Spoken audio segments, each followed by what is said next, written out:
I was looking through my cookbook today trying to find dishes to serve on Easter Sunday, and I ran across a really old recipe for resurrection cookies. And I just kind of wanted to share it with you today because it's such a fun, tangible way to share the Easter story, resurrection story with kids. So if you've got kids or even grandkids, might be kind of a fun activity to do. You only need 5 ingredients. You're going to have nuts, sugar, salt, vinegar, and egg whites.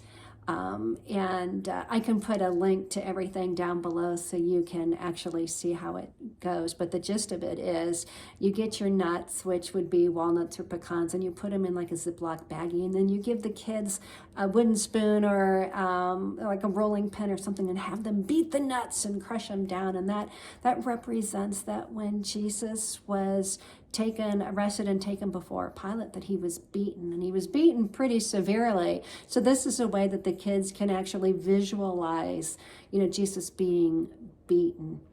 And then we're going to start to make the actual cookie, and you get a little bit of the vinegar, and you can let the kids smell it.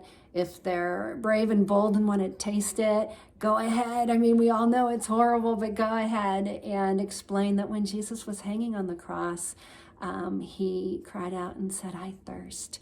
And the guards put the vinegar on the sponge and held it up for him to drink. And, it wasn't grape juice or wine or something that would be tasty and quench a thirst. It was this sour vinegar. And so the kids kind of get that sense of, well, this is awful too.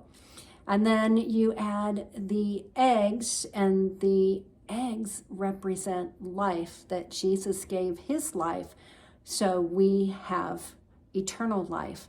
And you mix that, and then you put in a little pinch of salt, and the salt stands for the salty tears that the women and the followers of Jesus at the foot of the cross cried as he was suffering.